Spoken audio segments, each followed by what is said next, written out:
The video that wrecked my marriage starts with a cheerful little chime at 11:42 p.m. It's the sound our doorbell makes when the motion sensor trips. A bright, harmless ding that usually means a package, a raccoon, or the kids from next door taking a shortcut across our porch. That night, it meant something else. I was at my desk in a quiet office 2 miles away, the kind of late-night grind session you convince yourself is noble because it pays the mortgage and keeps the insurance current. I wasn't thinking about my wife. I wasn't thinking about my brother. My brain was in spreadsheets and vendor emails, chewing on numbers. Then the chime popped up in the corner of my screen, because I docked my phone next to the monitor, and when I clicked the notification out of habit, the tiny preview expanded and swallowed me whole. The camera sees a slice of our porch, the doormat with "Hey there" in faded letters, the little potted snake plant we keep forgetting to water, and the corner of the white porch swing we don't use anymore. In the frame, lit dimly by the motion-activated flood, stood my wife, barefoot, robe tied in a loose knot, one hand clutching a glass of red wine, and my younger brother, hands in the pockets of his jacket like he was just dropping by. They were close, too close, the kind of close you can feel even on a grainy camera, and when she leaned up and pressed her mouth to his for a beat and a half, my stomach dropped so fast it felt like missing a step in the dark, then falling through the floor. I watched it twice before the shaking started. On the second viewing, I noticed the small, ordinary details that punch harder than the kiss. The way she looked past him toward the street, checking, the way he shifted his weight like he was ready to bolt if a car turned the corner, the way her free hand fixed the knot of her robe with a nervous tug even as her head tilted up. It wasn't a long kiss, not a movie kiss, not even what you'd call passionate. It was quick, practiced, like a secret they'd repeated enough times that it didn't feel like a decision anymore. After, she murmured something the mic didn't catch, and he reached for the doorknob like he owned the place. The camera didn't show them going inside. It didn't have to. People imagine they'd explode in that moment. Slam their laptop shut, tear out of the office, kick down the front door and shout, "Gotcha!" But shock can be slow and cold. It can be a thin layer of ice over a deep lake where everything is still except your heartbeat. I didn't say a word. I didn't leave work. I pressed pause, pressed play, pressed pause again, and stared at the screen until the floodlight timed out and the porch fell into black. Then I opened a blank email and stared at my name in the corner like I was studying someone else's life from far away. I told my boss I was going home sick, but I stayed at that desk and tried to breathe until the shaking cut down to a manageable tremor. When I finally drove home, it was almost 1 a.m. The house was quiet. The porch light was off. The living room smelled like her candle, fresh linen, and the faint metallic tang of Cabernet. There were 2 glasses in the sink. The dishwasher was already running. Here is the part where I could pretend I didn't know. That maybe it was a moment of weakness. That the wine had teeth and the night had tricks and they'd both been careless, not cruel. But you don't kiss a person like that for the first time in your 30s on a porch camera. A first kiss looks clumsy, surprised, shy. This one was muscle memory. And the muscle it moved first was denial. He's my brother, I told myself, and she's my wife. Those 2 sentences should repel each other on contact. They didn't. They sat there, side by side, like a fact I'd somehow missed noticing for months. I should tell you who we were before that ding. My wife, let's call her Emily because that's close enough to sting, was the kind of person who makes friends with baristas and keeps plants alive by remembering their watering schedule the way other people remember birthdays. She had this laugh that sounded like a bell, bright and involuntary, and I fell for it the second day of our sophomore year when she laughed at a professor's accidental pun, and then clapped a hand over her mouth like laughter was as natural and embarrassing as a sneeze. We moved in together after graduation. I proposed with a ring I couldn't afford yet and a speech I practiced in the mirror of a Target bathroom, because I chickened out at the park and then at the restaurant and finally had to do it on our couch with takeout containers on the coffee table and Netflix asking if we were still watching. She cried and said yes and ordered a ridiculous cheesecake to celebrate. We were ordinary and happy, 2 words that felt like gold to me.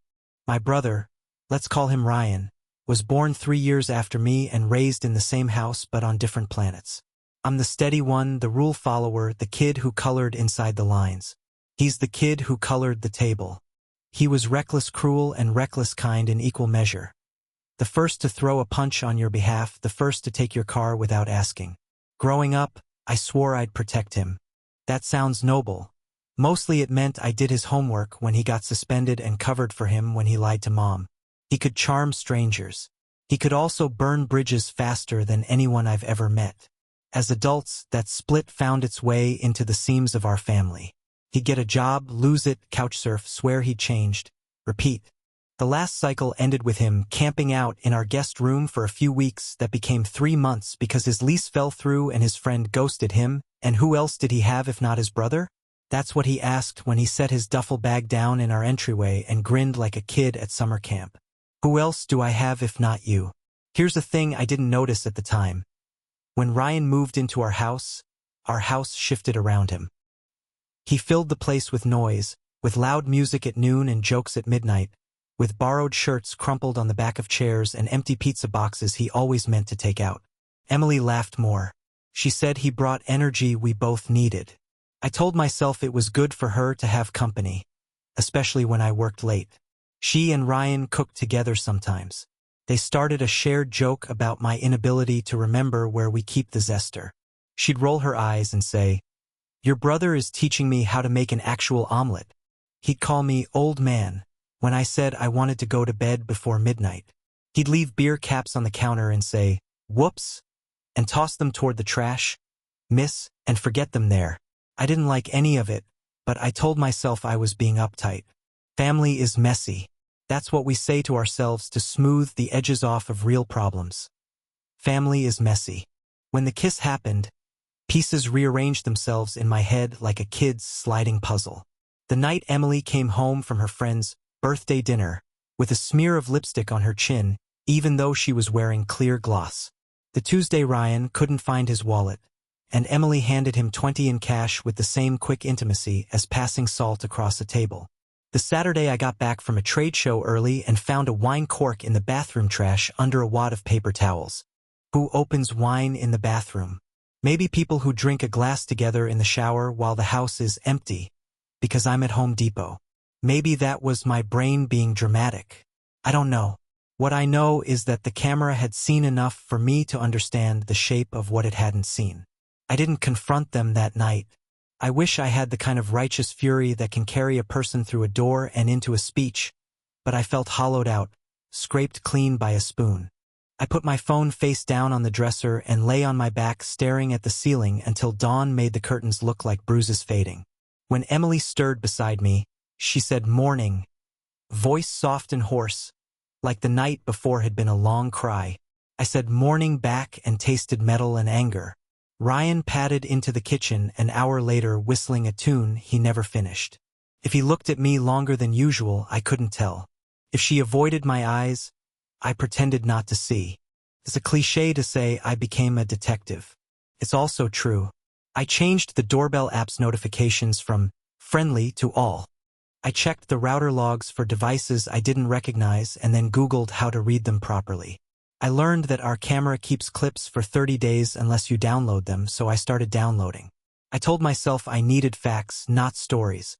Stories can be merciful or brutal depending on who tells them. Facts just sit there like stones. The first fact, that porch kiss wasn't unique. The second, it wasn't the only place they forgot or decided not to pretend. There was a clip of them sitting too close on the porch swing, knees bumping in a rhythm that read as casual until you replayed it and realized knees don't accidentally find each other like that 10 times in 5 minutes. There was a clip of them returning from the grocery store without grocery bags and looking over their shoulders. There was a clip of my wife half whispering, "He'll be home at 6, and my brother saying, "We've got time," like they were moving chess pieces around a clock. I told a friend, not my best friend. He lives in Denver and knows my family too well. Not my closest coworker. That would bleed at the edges into the office, and I didn't want pity at the coffee machine. I told Mark, the guy who fixed my laptop last year and then invited me to his trivia team because he thought I knew a concerning amount about state capitals. Mark is one of those people who listens with his head slightly cocked like he's a radio tuning a station. He didn't interrupt. When I got to the part about Ryan and the porch, he swore, then apologized for swearing, then asked me what I wanted. What did I want? Justice? Apologies? A time machine? I said I wanted to be wrong. He said, "Let's make sure you're not." in a tone that made me think he already knew the answer. He helped me pull the clips into a folder and label them by date. He told me what metadata meant. He told me how to export a log of when phones connect to our Wi-Fi and how to see if devices left and came back during the day. Turns out our Wi-Fi knows things about the people in our house that I never asked it to know. It knew that Emily's phone and Ryan's phone left within 4 minutes of each other on 3 separate weekdays, while I had calendar entries for meetings that took me across town. It knew that they returned within minutes of one another 2 hours later. I confronted Emily first because I owed my wife an opportunity to choose decency, even if she'd already chosen something else. I picked a Thursday because Thursdays used to be our date nights before the guest room got a long-term tenant. I made dinner. I burned the chicken because I kept getting lost in my own head, and the smoke alarm went off and we both laughed, and for a second the world felt like it had before. Then I reached for my phone and queued up the porch clip and set it on the counter between us, screen face up. She stared at it like she was watching herself in a mirror that was telling her a secret. For a heartbeat, I wanted her to throw the phone in the sink or knock it to the floor. She didn't. She didn't touch it. She took one slow breath, then another, and without looking away from herself on the screen, she said, very quietly, "I was going to tell you. I don't know what people expect to hear after that sentence." I expected a flash flood of explanations. Instead, I got a trickle. She said it started with talking. Isn't that how everything starts? That Ryan was around when I wasn't and he made her feel funny and young and seen. She said she hadn't felt seen in a while. I wanted to argue, to list the ways I saw her every day. The coffee in her favorite mug, the green blanket on the couch because she always runs cold, the Spotify playlist titled Emily Carr Sing I'd made because she only knows the chorus to most songs and I kept adding to it, but all that came out was a dry, "He's my brother." She flinched like I'd thrown something, and then said the thing I still wake up angry about months later. "It wasn't about you." As if by erasing me from the center of it, she could erase the shape of the wound. I asked if they'd slept together. She said no and then yes in the same breath. It came out as a shrug of a syllable, like admitting there was nothing left to keep tidy. She cried. She blamed the wine. She blamed me working late. She blamed her loneliness, his loneliness, the house that felt too big. When she was done naming things it wasn't, I asked again what it was. She said she didn't know. It felt good and then it felt bad and she was sorry and she didn't want to hurt me and she wanted to fix it and she would stop and she would tell him and we could go to counseling and I could break something if it would help and she would not complain. I didn't break anything. I didn't raise my voice. I asked her to sleep in the guest room. The guest room where he slept. Her face did a strange thing then, a twist of guilt and resentment. And for the first time since the chime I felt anger clean and sharp like a blade that knew exactly where to cut. I told Ryan the next day. He was in the driveway changing the oil in his car because he didn't trust mechanics to care.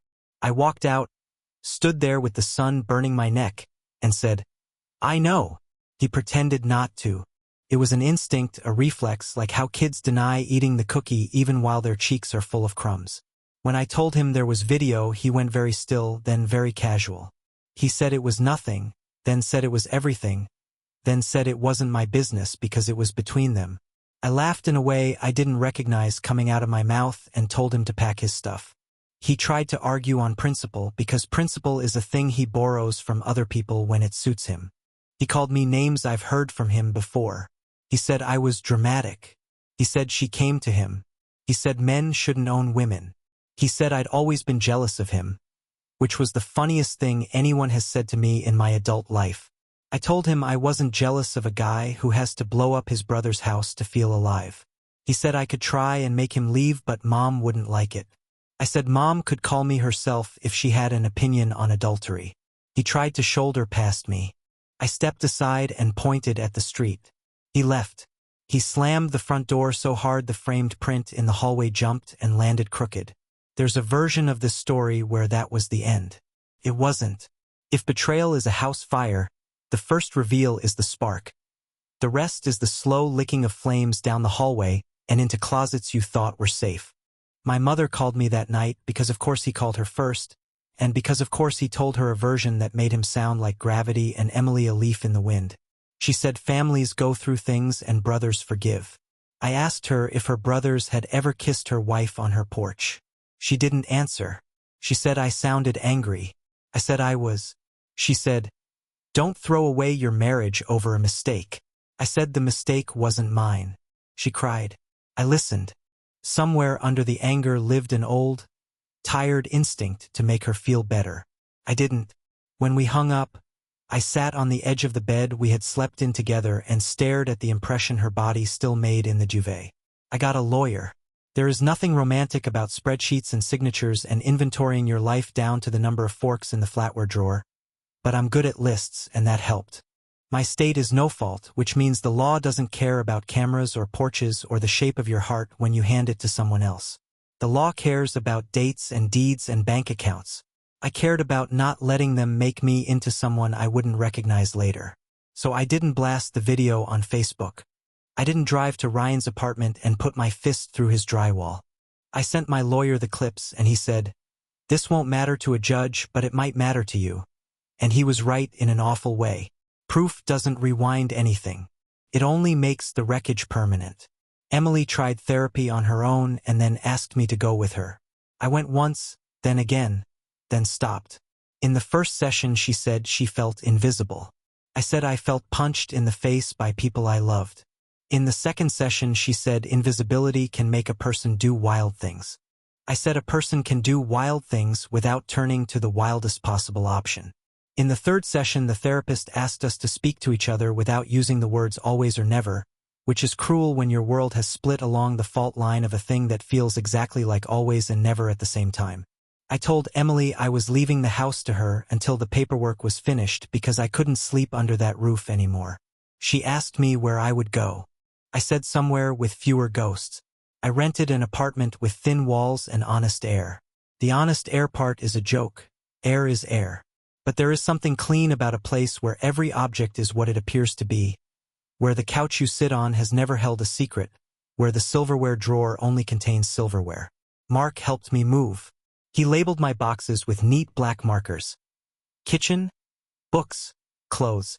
He wrote hope on one of them and then scratched it out, embarrassed, and I left it scratched out because I wasn't ready to see the word hope unqualified. I slept on a mattress on the floor the first night and stared at the ceiling fan until the spinning made me dizzy. The quiet was a low hum. Sometime after 2 I cried in a way that felt like a muscle spasm. I wasn't thinking anything in particular. It was just noise leaving my body. The days that followed were a rhythm of motions that made survival into a schedule.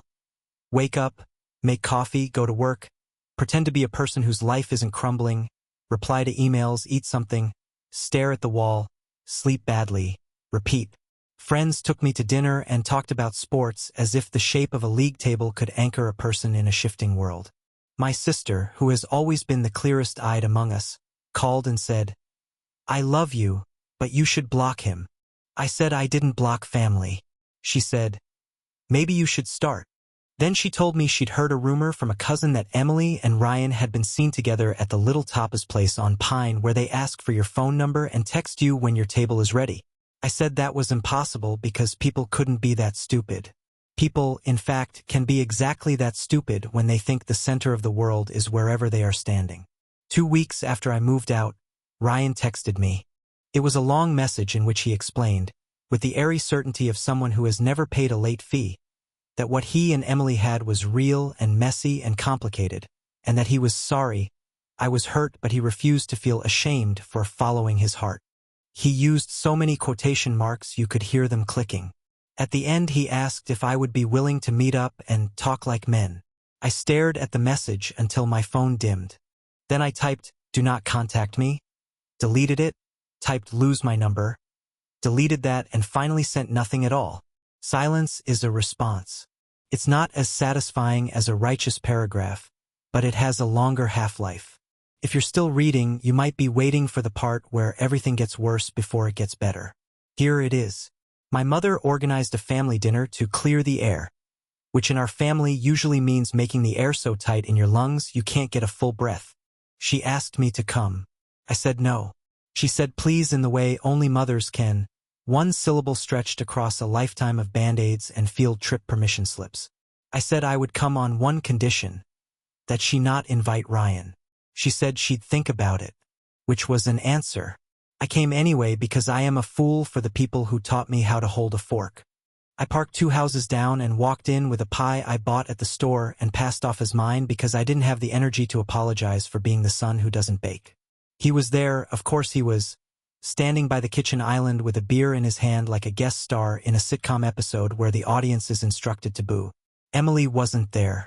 At least there was that. My mother hugged me and whispered, "Thank you for coming." My father patted my shoulder in the awkward Morse code men used to say. I don't have words for this. My sister rolled her eyes so hard I heard it. We ate roast chicken and overcooked green beans and my mother's silent tears. Ryan made a speech no one had asked for about growth and forgiveness and how society makes rules that don't fit every heart. My father told him to stop talking. Ryan didn't. I set my fork down and stood up and said, "This is my last family dinner for a while." And my mother said, "You can't mean that." And my sister said, "He can?" And my father said nothing because he was watching his sons tear the tablecloth. Ryan said, "You're being dramatic." And I said, "You're being small." And then I left. The pie remained on the counter, untouched, beautifully latticed and completely irrelevant. The thing about moving on is that it doesn't care whether you're ready. It moves without you until you either catch up or sit down and let the distance grow. I tried to catch up. I went back to therapy, this time alone. The therapist had a soft voice and a library of metaphors. She said grief is a room with a door you can open and close, not a prison. She said anger is a bridge, not a destination. She said I could allow myself to feel 2 things at once without accusing myself of hypocrisy. I said I felt tired and humiliated. I said I felt old. I'm 35, which is not old, but betrayal adds years you can't see in the mirror. She said I was working, and work would make me new in ways I couldn't picture yet. On a Tuesday in late spring, I got an email from a woman named Claire who said she moderated a support group for people who had been cheated on, and my friend Mark thought it might help me to sit in a room with strangers who could speak my language. I didn't want to go. I went. We sat in a circle in a church basement because of course we did. There were bad cookies and coffee that tasted like pencils. People said their names and their stories, and I learned that there are 1,000 ways to lose a person you love and 1,000 ways to survive it. One man said his wife fell in love with her history professor and now he can't walk past a book without wanting to throw it. A woman said her boyfriend cheated with someone who looked exactly like her except taller, and she can't forgive the universe for inventing height. I said my wife cheated with my brother and the room made a sound like a swallow choking. After, a guy about my age with a tattoo of a sparrow on his wrist touched my shoulder and said, "Man, that's a lot." It was the kindest thing anyone had said to me in months. I got a dog. I didn't mean to. I went to the shelter to drop off towels my landlord wanted gone from the storage closet. There was a mutt with ears too big for his head who blinked at me like we already had a joke. "His name is Moose," the volunteer said, and Moose thumped his tail once against the metal bars, and then rested his chin on his paws like he knew restraint would work better than enthusiasm. I filled out the papers and bought a leash and a bag of kibble and said the word buddy. So many times it lost its meaning. Moose listened to me like I was a radio station he'd been trying to tune for weeks. He was clumsy and grateful and had no interest in porches or brothers or the particular hell of seeing your life as a split screen of before and after. He wanted to walk and sleep and be told he was good. I could do that. I said good boy until I convinced myself I meant it for both of us. The divorce finalized in early summer. Took 4 months, which is both too long and too fast. Emily and I met in a beige room with a table that looked like it belonged in a conference center, and we signed papers that read like a play in which the characters communicate only with account numbers. She cried. I didn't. She said she was sorry again and then stopped, like she'd finally learned that sorry is a word that dissolves when you say it too often. She asked if we could remain friends in time. I said time could do what it wanted, but I would not meet it halfway. She asked if I hated her. I said no. Hate is a cord you wrap around your own throat. I said I didn't know her. It was the truest thing I could think to say. After that, the new normal slid into place. I went to work. I took Moose to the park.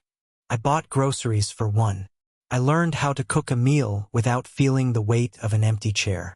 I learned the difference between solitude and loneliness, which is mostly whether you're choosing it. Some nights I sat on my tiny balcony with a beer and watched the apartment across the courtyard where a couple in their 20s argued about loudspeakers and then made up with a clumsy dance. I felt both envy and relief. Envy at the uncomplicated belief that making up would mean something. Relief that I didn't have to pretend anymore. Once, in late July, I saw Ryan at the gas station on Maple. He was pumping regular into his car and humming like a person in a commercial for gum. He didn't see me. Or he did and decided not to. For a second, I wanted to walk over and say something final and cinematic. I wanted to deliver the speech I had written in my head on a loop since February, the one where I told him he'd taken the only thing between us that mattered and smashed it, not because he needed it broken but because he didn't know how to hold anything that wasn't already cracked. Instead, I finished filling my tank and drove away. If you're waiting for revenge, I'm sorry. The only revenge I've found that doesn't taste like ash is refusing to make a monument out of the people who hurt you. A friend set me up on a date in August. I went because saying yes is a muscle and I wanted to practice. The woman's name was Anna. She had a dimple that appeared only when she was about to laugh and then didn't. We talked about books and the funniest thing we've seen at the supermarket and her grandmother's habit of hiding cash in flour canisters. I didn't tell her about Emily. I didn't tell her about Ryan. I didn't tell her about the porch or the camera or the way your brother's name can become a bruise you bump on doorways for months. We had ice cream and said goodnight. I walked home with Moose and realized halfway there that I had gone an hour without thinking about betrayal. That felt like a landmark carved into a tree you didn't know you were counting paces toward. I'd like to tell you I forgave them. I haven't, not in the way the word is usually used, with fanfare and relief and a sense of moral completion. What I did instead is smaller and, for me, more real. I put down the rope. The rope is the story you keep dragging behind you to prove to yourself it happened. The rope is heavy, catches on everything. One morning in September I woke up and realized I was tired of the sound it made on the pavement. I didn't forgive them. I just stopped carrying the proof. The video is still on a hard drive in a box labeled electronics in my closet.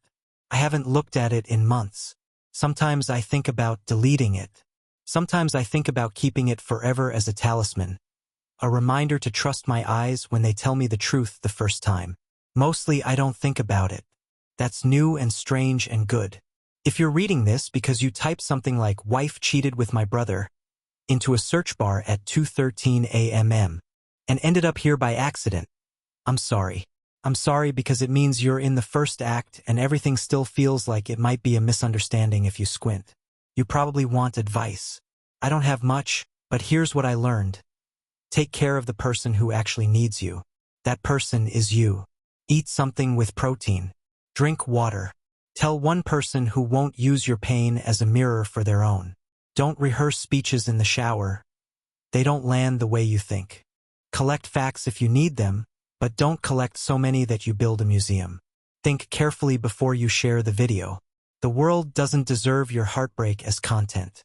Block people if they keep treating your wound like a debate. It isn't one. As for Emily and Ryan, I don't know where their story goes. A friend told me they were together for a while and then weren't.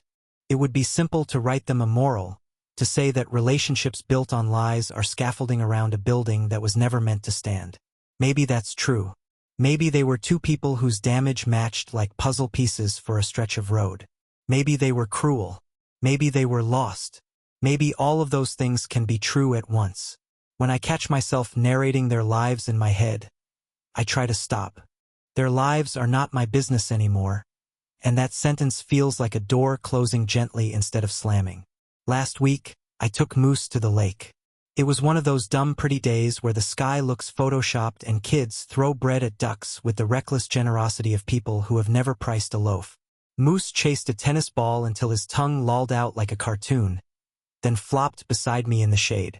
A woman nearby was reading a book whose cover I recognized. Emily loved that author. The recognition was a small, dull ache, like biting the inside of your cheek where a sore used to be. It didn't ruin the day. I sat there and watched a little boy in a red shirt jump from rock to rock and felt something like gratitude for the way time can sand sharp edges. I've heard people say that healing isn't linear. I think it's more like a spiral staircase where you keep seeing the same view from slightly higher up. On the way home, The sun in the rear view turned the road into a ribbon. I thought about the porch chime and the first time I watched the clip and how my life split there like a Y in a river. If I could go back to the version of me at that desk, in that chair, staring at that screen, I would put a hand on his shoulder and say something simple. You will not die from this. Sounds dramatic, but heartache feels like a medical condition when it's new. I tell him he'll sleep again and eat again and laugh at a joke that isn't his own.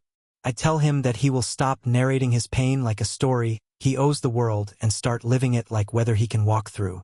I tell him that one day he'll hold a dog leash and a cup of coffee and feel contentment like a small, shy animal stepping into his palms. I tell him that the people who loved him before will love him after, and the ones who loved him only when he could be useful will drift away like lousy radio stations when you drive into the mountains. I went home to the apartment with the honest air and fed Moose and stood at the sink while the faucet ran and thought about how ordinary the rest of my life looks from here, and how extraordinary ordinary can be when you've learned to stop expecting catastrophe at the edge of every good thing. I don't know when I'll fall in love again. Maybe next year. Maybe next decade. Maybe never in the way I imagined in a Target bathroom rehearsing a speech. What I know is that I am no longer making myself small to fit inside someone else's quiet lies. What I know is that blood is not a hall pass for your worst impulses. What I know is that I can look at myself in the bathroom mirror in the morning and nod like we're on speaking terms again. Sometimes, late at night, when the building hushes and even the elevator stops sighing, I hear a sound I mistake for that porch chime. The faint clink of a spoon against a mug from a neighbor's kitchen, the ping of a phone 2 floors down, and my body does the old, familiar jolt. Then I breathe. I put my palm flat against Moose's side and feel the steady bellows of his rib cage. I let the sound be what it is, a harmless noise. My life has more of those now. Harmless noises. That feels like the real miracle, not the big declarations or the revenge that never tasted right, but the 1,000 small moments where nothing hurts. If you're the person I imagined at 2:13 a.m., I hope you get those moments. I hope the rope gets lighter. I hope the room in your chest that feels burned out grows green again at the edges. I hope one day you walk past a porch, any porch, and the only thing you think about is whether the plant on the step needs water. I hope you get to sit down with a cup of coffee and a dog who doesn't care about your past and realize that you made it through the worst thing you thought could happen and discovered, on the far side, that you are still yourself, only more so. And I hope, when a cheerful little chime rings somewhere in the distance, you don't feel dread anymore. You feel nothing at all, or you feel curiosity, or maybe, if you're lucky, you smile and say, out loud to no one, just a package, and go back to your life.